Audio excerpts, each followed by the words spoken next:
अमानत अमीन प्रशिक्षण केंद्र बैरिया गोलंबर मुजफ्फरपुर बिहार। हमने अपना यहाँ दोनों मोबाइल नंबर स्पष्ट रूप से लिखा। मेरे दोनों YouTube channel 1 Shashi Bhushan Kumar, channel 2 अमीन course and all competitive exams में एक बार पुनः हम आपका क्रांतिकारी हार्दिक अभिनंदन करते हैं। आज का क्लास आपके लिए काफी इंफॉर्मेटिव होने वाला है और वह होगा बिहार में चल रहे स्पेशल सर्वे से रिलेटेड। और अभी का क्लास होगा गैर मजरूआ भूमि पर आधारित, गैर मजरूआ जमीन पर ही आधारित उसका सर्वे कैसे है। आज मार्केट में उहापोह स्थिति बनी हुई है, डरने की कोई बात नहीं। गैर मजरूआ जमीन का ये दखल कब्जा जो है रैयत के द्वारा कर लिया गया है। कोई मकान बना के रह रहा है, कोई खेत बना कर रह रहा है, खेत में खेती कर रहा है। अभी जो बात करेंगे कि गैर मजरूआ जमीन पर मकान बनाकर रह रहा हो तो क्या होगा। क्वेश्चन है गैर मजरूआ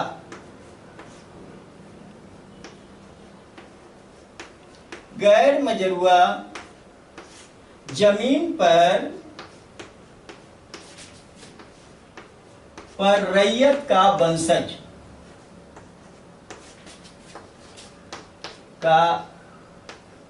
वंशज घर बनाकर रह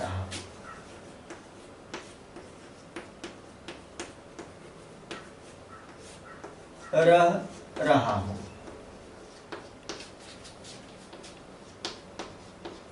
तथा उसके पास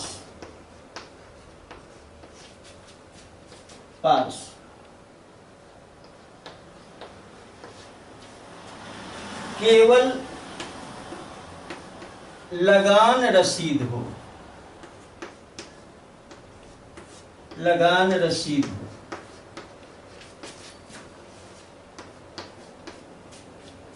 उसका सर्वे कैसे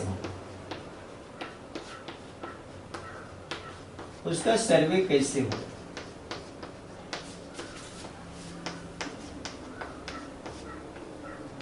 क्वेश्चन काफी इंपॉर्टेंट। गैर मजरूआ जमीन जैसे बोलते हैं, गैर आबाद जमीन को ही गैर मजरूआ कहते हैं। इसके दो टाइप्स हैं, गैर मजरूआ आम और गैर मजरूआ खास। आप देखते हो गैर मजरूआ मालिक लिखा रहता है। ये सारे गवर्नमेंट की जमीन होती है, ऐसा नहीं कि पर्सनल आपकी जमीन होती है। ये सरकारी जमीन है, पर्सनल आपकी नहीं। अब गैर मजरूआ की बात कर रहे हैं। यहां हमने दिया कि रैयत का वंशज घर बनाकर रह रहा। अब घर बनाकर रह रहा है, पक्का मकान है, ईंट का बना हुआ, क्या सरकार उसको हटा देगी। अब यहां पर लेकिन उसके पास एक लगान रसीद है। यहां पर दिखा रहा है कि लगान रसीद एक है डॉक्यूमेंट के मामले में, अभिलेख के मामले में सिर्फ है और अदर अभिलेख कुछ भी नहीं। इस सर्वे क्या उसके नाम से होगा। सवाल होता है कि क्या उसके नाम से सर्वे होगा। तो इस पर जांच, सबसे पहला काम, इस तरह की बात है तो पहले क्या किया जाएगा, जांच किया जाएगा। और जो जांच किया जाएगा, इस जांच में अंचलाधिकारी के द्वारा अंचलाधिकारी के रिपोर्टिंग की प्रतीक्षा होती है कि अंचलाधिकारी बारीकी से जांच करते हैं कि जमाबंदी, अगर रसीद कटा है तो जमाबंदी इस रैयत के नाम से निश्चित रूप से होगा, तभी रसीद कटा हुआ है। तो वहां अंचलाधिकारी ये गौर करते हैं कि जमाबंदी जो दर्ज हुआ, इससे गैर मजरूआ जमीन की बंदोबस्ती की गई थी या नहीं, उस रैयत या रैयत के पूर्वज के नाम से बंदोबस्ती की गई थी या नहीं, ये इस पर अंचलाधिकारी ध्यान देते हैं। और उसको अगर ये पाया गया कि नहीं, सही सलामत बंदोबस्ती की गई है, इसमें किसी प्रकार की डाउट नहीं है, बंदोबस्ती लीगल तरीके से की गई है और जमाबंदी भी सही है, लगान रसीद सही है, तो क्या होगा, रैयत के नाम से, रैयत के वंशज के नाम से सर्वे होगा। यह स्पष्ट हो गया। अब तीनों चीज, तीनों दुरुस्त पाया गया। बंदोबस्ती भी रैयत के फेवर में, तो बंदोबस्ती भी फेवर में आ गया, जमाबंदी भी फेवर कर रहा है, लगान रसीद भी फेवर कर रहा है, ये तीनों फेवर है। तो रैयत के नाम से ही खाता खुलेगा। और यहां पर अगर जमाबंदी फर्जी हो, ढेर सारे फर्जी जमाबंदी पाए जा रहे हैं, अगर जमाबंदी फर्जी हो, फर्जी का मतलब कि फर्जी तरीके से जमाबंदी कर दिया गया है, यानी बंदोबस्ती नहीं की गई और जमाबंदी किसी तरह से कर दिया गया। और खास करके बिहार में तो बहुत कुछ हो जाता है, ये तो आपको भी पता है। बंदोबस्त नहीं किया गया उस जमीन का और जमाबंदी कायम हो गया, इसका मतलब है कि वो जमाबंदी फर्जी है। तो उस, अगर फर्जी जमाबंदी है तो सीओ यानी अंचलाधिकारी, सर्किल अफसर जो है, विधिवत तरीके से उस फर्जी जमाबंदी को रद्द कर देंगे। विधिवत तरीके का मतलब लीगल ढंग से उसको रद्द कर दिया जाएगा, कारण कि इस बिना बंदोबस्ती के जमाबंदी का कायम है। पहले बंदोबस्ती फिर जमाबंदी, यहां बंदोबस्ती का कहीं कोई जिक्र नहीं है, कोई डाटा नहीं है, कोई ऑफिस में कुछ है नहीं, और जमाबंदी उसके नाम से चल रहा है, इसका मतलब कि फर्जी जमाबंदी। तो जहां फर्जी जमाबंदी है तो विधिवत तरीके से उस जमाबंदी को अंचलाधिकारी रद्द कर देंगे, और रद्द करने के बाद वो जमीन जो है किसके नाम से खाता खुलेगा, तो बिहार सरकार के नाम से खाता खुलेगा। अब रैयत यहां वंचित हो गया, रैयत के नाम से खाता खुलेगा। कंडीशन 3 है। पहला, बंदोबस्त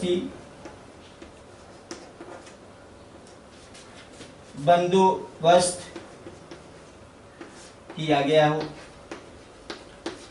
गया हो। दूसरा, जमाबंदी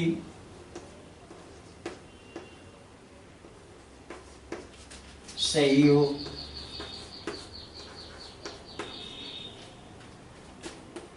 तीसरा,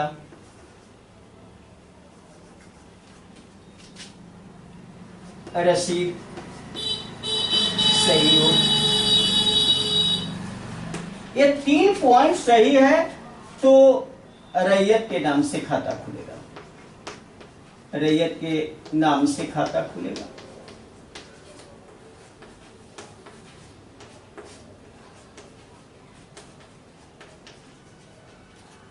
लेकिन अगर तीनों, अगर यही पहला गलत अगर हो जाए तो एक गलत, इसी पर सारा निर्भर है, पहले पर ही ये दोनों निर्भर है। पहला गलत हो गया तो ये भी गलत हो जाएगा, ये भी गलत हो जाएगा, तीनों गलत हो जाएगा। अब तीनों गलत होगा तो किसके नाम से खाता खुलेगा, तो अब तीनों अगर गलत हो जाता है तो बिहार सरकार के नाम से, बिहार सरकार के नाम से, सरकार के नाम से खाता खुलेगा, खाता खुलेगा। अब यहां पर हमने दिखाया कि सबसे पहले जमीन की जमाबंदी के लिए बंदोबस्ती आवश्यक है, सही ढंग से बंदोबस्त किया गया है। अगर आपके नाम से या आपके पूर्वज के नाम से निश्चित रूप से, और जमाबंदी भी सही है, रसीद तो तब रसीद भी सही होगा, और ये जब परफेक्ट है तो रैयत के नाम से खाता खुलेगा। और ये जमाबंदी नहीं है, सीओ का रिपोर्ट आ गया कि नहीं ये फर्जी है, और फर्जी जब है, जमाबंदी अगर फर्जी है तो इसका मतलब है कि बंदोबस्त नहीं किया गया है, तो उसको विधिवत रद्द कर दिया जाता है सीओ के द्वारा, और फिर बिहार सरकार के नाम से खाता खुल जाता है। और बिहार सरकार के नाम से खाता खुल जाएगा। लेकिन दखलकार में जैसा कि हमने बताया कि एक खतियान में एक कैफियत कॉलम होता है, उसमें दखलकार के रूप में रैयत के वंशज का नाम आएगा। तो बात यहाँ स्पष्ट हो गई होगी कि मकान बना के रह रहे हैं तो आप मकान बना के रहिए, लेकिन लीगल जो होगा वही इस सर्वे में किया जाएगा, जो वैध होगा वही किया जाएगा, अवैध नहीं करना है, अवैध होगा ही नहीं। अब एक तो जाली नकली करा के अगर कोई रखा है तो जाली का परिणाम सही थोड़ा होता है, जाली का परिणाम तो जाली ही होता है। तो एक छोटा सा सवाल था, यह बहुत बड़ा सवाल नहीं था। और वीडियो लंबा आप पसंद भी नहीं करते हो, ढेर सारी बातें रहती है, लेकिन कुछ बातों को यूं ही है हटा दो। तो चलिए, अगर ये वीडियो आपको अच्छा लगा, आपके लिए उपयोगी है, लाभप्रद है, ज्ञानवर्धक है, तो इसे लाइक करें, अपने मित्रों के साथ शेयर करें। अगर चैनल पर आप नए हो तो ये दोनों चैनल अमीन कोर्स, अमानत कोर्स या सर्वेयर कोर्स के लिए एक दूसरे का पूरक चैनल है। बारी बारी से सब्सक्राइब करें, और इससे भी विशेष नॉलेज अर्जन करना है तो अमानत अमीन प्रशिक्षण केंद्र बैरिया, गोलंबर, मुजफ्फरपुर, बिहार आपका दिल से स्वागत करता है। हमारे यहाँ आए, हमारे साथ रहकर थ्योरी या प्रैक्टिकल दोनों सीखिए, अपने क्षेत्र में जाएं, मापी करें, पैसा कमाएं, खुशहाल जीवन व्यतीत करें। बेरोजगारी की समस्या विकट समस्या है, उससे आप ही को लड़ना है, आप ही को जूझना है। अगर ठान लिया कि हम आगे बढ़ेंगे, निश्चित रूप से बढ़ जाओगे। मन के हारे हार, मन के जीते जीत, जैसा चाहोगे वैसा मिलेगा। तो चलिए, बहुत बहुत धन्यवाद। जय हिंद, जय भारत।